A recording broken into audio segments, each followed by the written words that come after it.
Kungkum kedung itu apa? Kungkum itu berendam.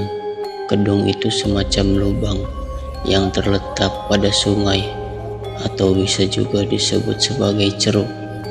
Jadi kungkum kedung ini semacam ritual pesugihan, yang mana si pelaku harus berendam di tengah-tengah sungai yang ada cekungannya. Ini saya jelasin dulu benda-benda yang ada di lokasi. Jadi di situ ada semacam batu yang ditata kayak meja. Terus warna merah-merah itu lilin yang udah mencair.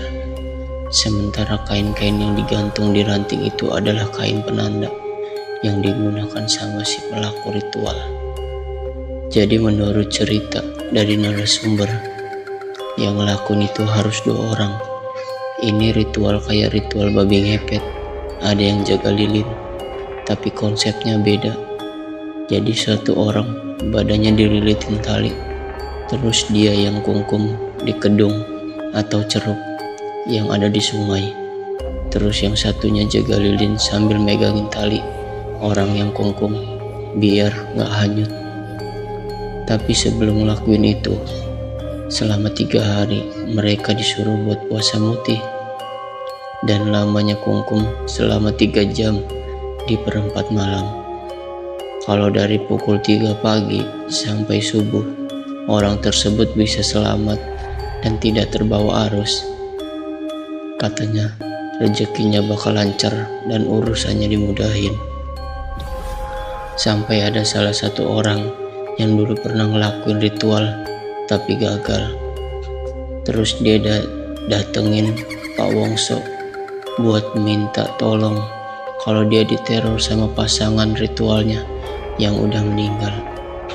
Sementara mbah-mbah juru kunci waktu itu juga udah meninggal. Jadi gak ada yang bisa bantuin. Sebut aja namanya Andi sama Sigit. Andi itu yang hanyut di sungai. Si Sigit ini yang jaga tali sama lilin. Mereka berdua itu punya usaha rental. Nah, beberapa unitnya itu hilang, dibawa pergi. Kalau katanya Sigit, setelah ditelusuri, jejaknya mengarah ke Jawa Tengah.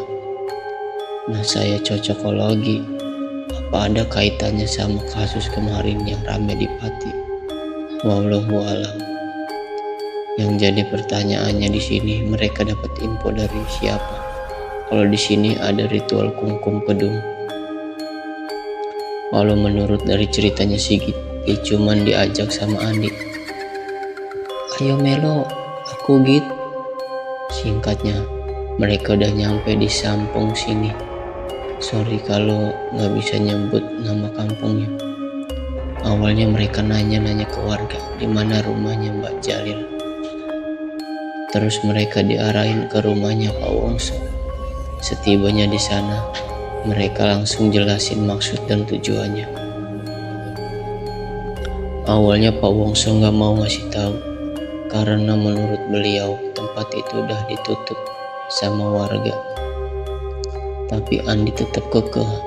Dia sampai sujud nangis, karena ya mau bagaimanapun Andi tetap harus tanggung jawab, harus ganti rugi sama si pemilik mobil yang hilang itu.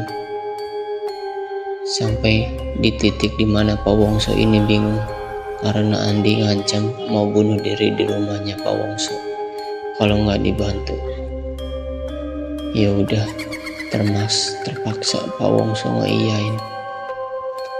Tapi beliau juga ngasih pesan, nek sampean gagal ya tetap mati mas. Mung beda nek sampean mati ning kali wudu ning omahku. Tapi sebelum pindah ke rumahnya Mbak Jalil, Pak Wongso ngasih tahu syarat dan aturan yang gak boleh dilanggar. Intinya ya kayak yang saya jelasin di atas tadi. Puasa mutih, kungkum 3 jam, dan bertapa. Andi sama Sigit ini bukan orang Jogja, jadi mereka nginep di rumahnya Pak Wongso buat puasa mutihnya. Nah, malamnya sekitar jam 10-an, Pak Wongso langsung ngajak mereka berdua ke rumahnya Mbah Jalil.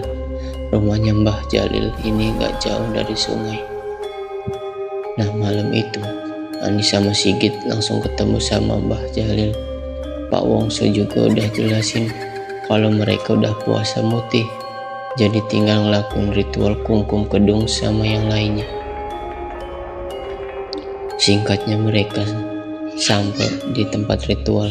Dari mereka berdua itu yang paling terobsesi cuma si Andi, karena dia punya tanggung jawab besar. Andi berharap kalau ritual itu berhasil bisa nyelamatin usaha rentalnya. Pas nyampe lokasi itu, si Sigit sempat ragu lagi. Dia nanya ke Andi, "Sampean yakin mas?" "Ya piye maneh Git, wis kadung janji," jawab si Andi. Mereka berdua lalu menjalankan ritual bertapa di pinggir sungai buat nunggu waktu sampai jam 3 pagi. Kata Sigit kepada Pak Wongso setelah topo di pinggir sungai. Tepat jam 3 pagi, Andi lalu menyuruh Sigit buat ngambil tali, kemudian diikat di pinggangnya Andi. Andi juga bilang ke Sigit, intinya dia disuruh fokus biar nggak ada kejadian aneh-aneh. "Bismillah, berhasil Git," kata si Andi sebelum kungkum.